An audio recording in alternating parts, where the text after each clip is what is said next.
Hello everyone, it's SpawnPoint and today we're getting hands-on with PlayStation's brand new gaming headset, the Pulse Elite wireless headset for the PS5. These come with planar magnetic drivers, a retractable mic, up to 30 hours of battery, and have fully customizable EQ settings. And as they support PlayStation Link and Bluetooth, they should work on most of your devices. Today we're going to get these unboxed and then go over the features, comfort and sound quality, and I'll even do a mic test showing off the AI enhanced noise rejection. I have linked to the headset below and thank you to PlayStation for sponsoring this video, but any questions you have just drop those in the comments. Okay, so the packaging is as you would expect from any PlayStation or PS5 related accessory, however they do work on PS5, PC, Mac and mobile, which I will cover later. There's also some extra information on the back of the box including the new planar magnetic drivers, PlayStation Link and Bluetooth. But let's get this opened up and see what we get inside.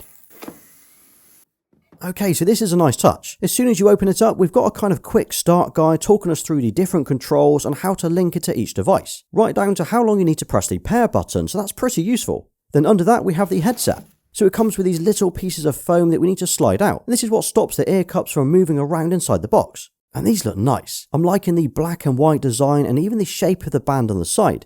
But I'll come back to this in a minute. There's also a USB dongle for PlayStation Link, and if you look really closely, you can see these tiny PlayStation icons on the case. Then we have the manual and warranty information, a USB-C to Type-A cable, and a charging hanger. Oh, and a guide on how to fit and use it. Now this is designed to be fitted to your wall, but I'll show you later what I did with mine instead. And here it is. And on first impressions, these look and feel nice. Very similar to the Pulse headset that we've had before, but you can tell straight away this is definitely a step up. Of course, we've got the typical PS5 black and white theme going on, with the black ear cups and the white headband across the top. But this time, instead of the headband stopping at the back of the cups, they actually extend around to the front. I actually quite like the look of this. Then we've got a PlayStation logo on each side here, and if you look really closely under the band, there's those signature PlayStation icons built into the frame. And this is something that we've seen across their controllers and console covers. Now, one of the big updates on the Pulse Elite headset is the new mic. So rather than being built into the headset itself, it is now a boom arm that pulls out. And what's cool is they've added these little PlayStation symbols onto the end of the mic, which not only looks good, but it actually helps with gripping and pulling it out. Weight-wise, well, these come in at around 347 grams, and don't feel heavy at all, but also not too light that they feel cheap. As for the controls, on the right side we have the volume up and down buttons, which beep as you press them. There's a USB-C port that you can use for charging and updating it. We've also got a 3.5mm headphone jack, and the power button which also doubles up as the pair button. On the left side we don't have any controls or buttons at all other than the mic and a mute button. And just for comparison, here's how they look alongside the Pulse headset. Now the one I have here is the black one, but it gives you an idea on the overall differences. So as you can see, they do look very similar, but with some nice changes to the shape and the placement of the buttons, as the buttons are now on the frame rather than the ear cups. So what devices does this work with, I hear you ask? Well, let's start with the PS5. So in the box it comes with this USB dongle, and this is what gives the headset that PlayStation Link connectivity. Now the advantage of using PlayStation Link over Bluetooth is it provides an ultra low latency and lossless audio. Now it doesn't matter which PS5 you've got, whether it's the original one or the new slimmer model, just plug it into any available port. On the older model this can be either the front or the back, whereas the newer one only has USB Type-C on the front, so you will need to use the back. Now the first time you plug it in, you will be prompted to update it, so just make sure you've connected both your headset and the dongle via USB. It'll also run through a couple of setup screens, and that's it, we're connected, and the Pulse Elite headset will now show up in the sound settings under output devices. Then there's the PlayStation Portal, so if you have one of these, you're able to connect to this without the dongle. Just press and hold the power button until it flashes, do the same with the link button on the top of the Portal, and we are now connected. You can now use this wireless gaming headset while playing away from your setup. In fact, this is the only wireless headset that will work on the Portal. And it's not just PlayStation devices that this will work with. You can use this USB dongle and connect it to PC and Mac. And you can connect it to your mobile phone via Bluetooth. I tested this out on my iPhone and it connected straight away and sounds great. You might have noticed as well there's also a 3.5mm headphone jack, and that's for connecting it to devices that don't support PlayStation Link or Bluetooth. But of course you would need your own 3.5mm audio cable as the headset does not come with one in the box. And another cool feature is this supports dual device connectivity, so you can connect to both PlayStation Link and Bluetooth at the same time. This will allow you to listen to your PS5 audio and mobile audio, so you could take calls or listen to music while you game on the PS5.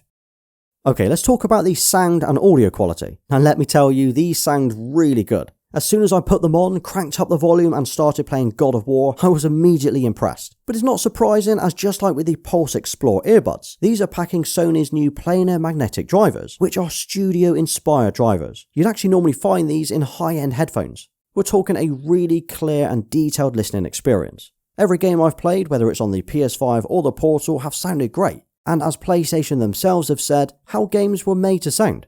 As I was rowing through the waters in Ragnarok, it was incredible how much detail and ambient noise I could hear. The same goes for playing games like The Last of Us Part 2 Remastered, and that's also helped by the 3D Tempest audio which you can enable in the settings. Now out of the box, these sound great, and most gamers will probably use them as they are with no changes at all. But the good news is, if you did find they had too much bass or not enough treble, well, you can actually adjust it. So on the PS5, if you go into the sound settings, you will now have the EQ presets option. In here, you can either swap between a few of the default options, including standard, a bass boost and shooter, or you can tweak the bands yourself with these 3 custom slots. This means you can adjust the 5 sliders just the way you like it. And this is a feature that no other third-party headset can offer through the PS5's menus, so that's pretty cool. You can also adjust the volume and party gain balance with the FN keys, or you can go into the settings, so you don't need to mess around trying to change these as you're playing. So one of the biggest changes we get with the Pulse Elite headset over the normal Pulse headset is the mic, and this for me is a noticeable step up. So firstly, because of the shape of the headset, the mic is naturally closer to your mouth, but it also extends out on this boom arm, so it means you can position it exactly how you need it. Then on the mic itself, there's a mute button and an LED, so when you press it, it lights up orange so you know when you're on mute. Oh, and if you press the mute button on your controller, it does work on the headset as well. But one thing to note is by pushing the mic back into your headset, it doesn't auto-mute it, so it does mean you do need to still mute yourself either on the mic or on the controller. As for the mic quality and features, it has something called AI Enhanced Noise Rejection, which should give us better voice clarity when chatting online. You can also adjust the side tone on the mic, which means you can hear your own voice while you're talking. And this is definitely useful if you want to stop yourself from shouting while playing online. But here's a quick mic test to see what you think. Okay, so this is a test of the microphone of the Pulse Elite headset, just to give an idea of what it sounds like. Now I've got the microphone fully extended out, just to give an idea of what it sounds like in this position. And this is what it sounds like when the microphone is pushed back into the headset. And then here's a demonstration of what the AI noise rejection is like. I've got some bubble wrap in front of me here, which I'm now going to use just to demonstrate the difference between the headset and my phone.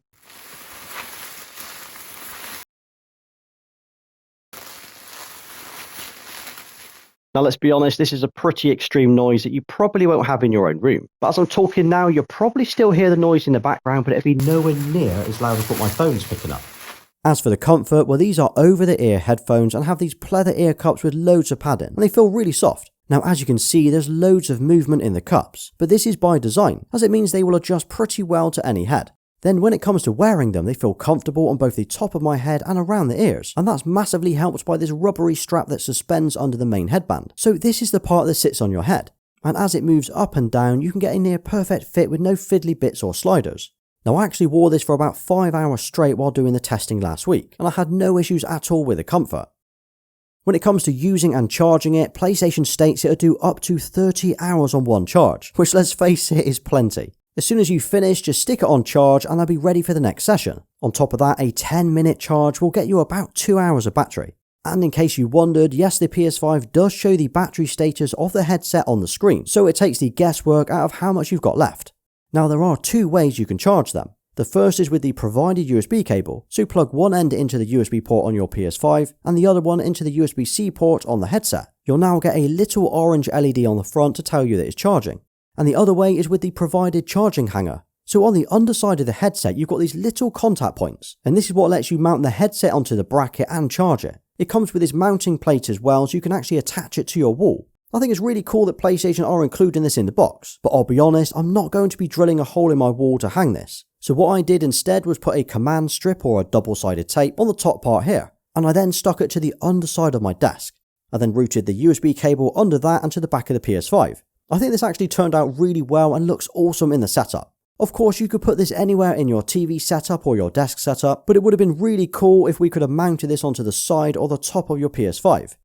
So when you factor in all of the features of this headset, is it really worth buying? Well, for me, this is a step up from the Pulse headset that we've had before. Those planar magnetic drivers, retractable mic, Bluetooth support, and dual device connectivity make this a brilliant headset. And the good news is, it's pretty well priced as well. The Pulse Elite wireless headset comes in at just under £130 or $150. That is a lot of headset for the money. So yeah, a great headset that you can use across the PS5, PlayStation Portal and other devices. But what do you think to them? Are you thinking of getting these or the Explore earbuds?